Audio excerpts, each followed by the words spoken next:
So what kind of information we need to map a comprehensive landscape for the organization risk analysis? So some of the items over here.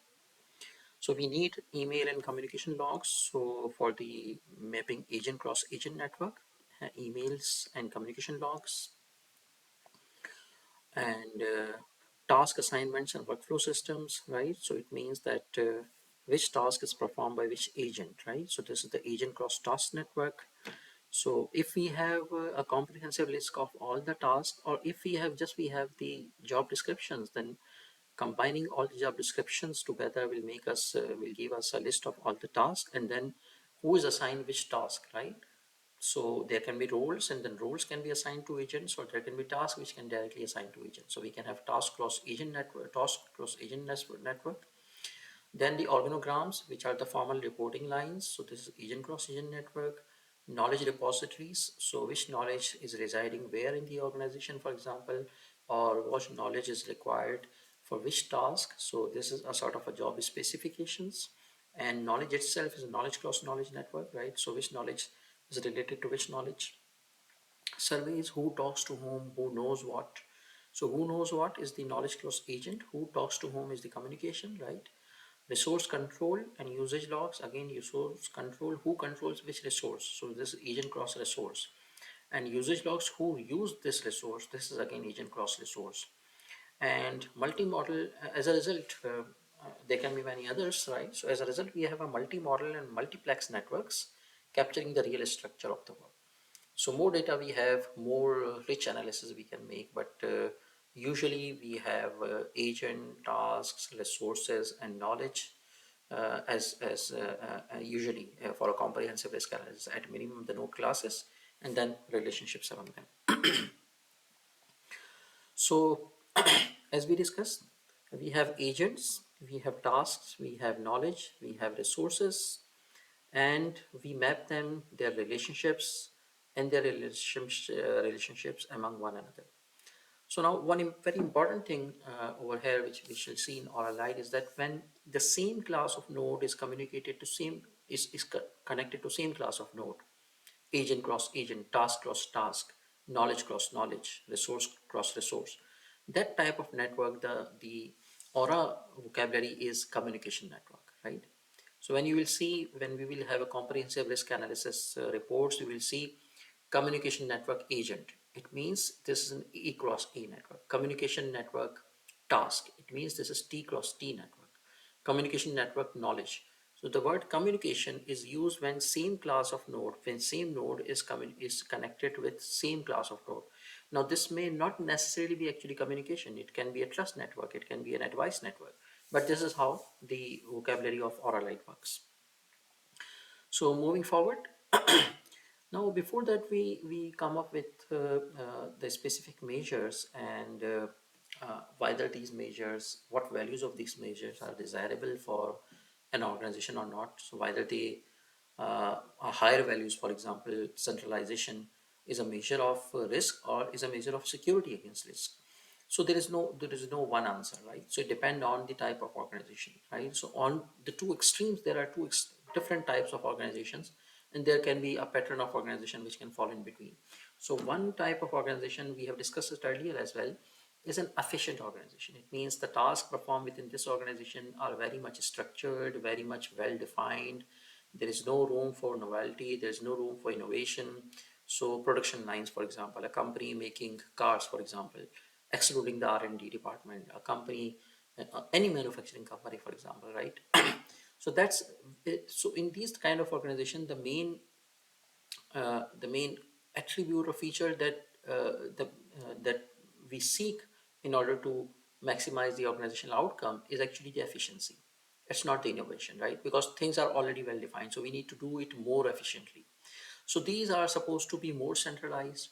There has to be authority structure, because everybody is not allowed to do everything. Everybody is not allowed to communicate with everybody else, because the things are well defined, and if we keep it open without controls, then the efficiency will be compromised, right? So there are more centralization, there is more hubs, there is a clear hierarchy, there is a top down or even if there is a bottom up, there is a formal mechanism for decision making and reporting. There are stable routines and there are repetitive tasks, right?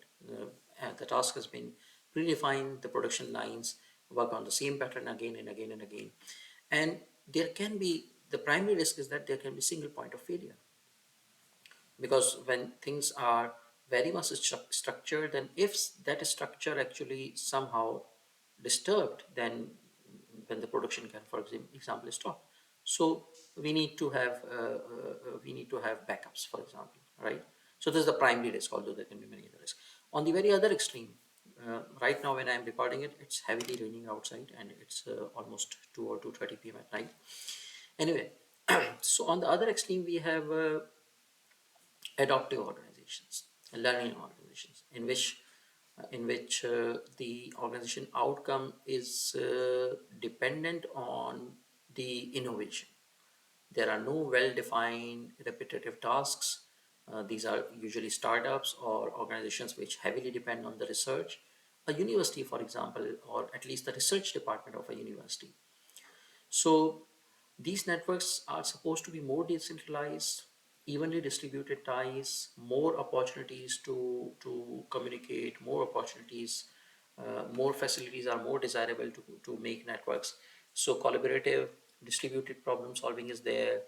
Uh, the environment has to be dynamic and frequent innovation. So here the top-down decision making and formality and hierarchy doesn't work. It becomes counterproductive.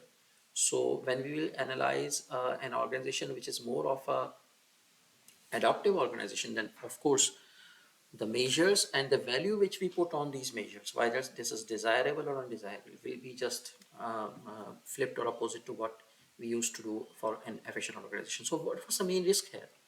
So the main risk here is the cognitive overload and redundancy costs. So since everybody is connected to everybody else and there are no formal reporting lines, or if there are there, there are minimal. So somebody can get overwhelmed, right?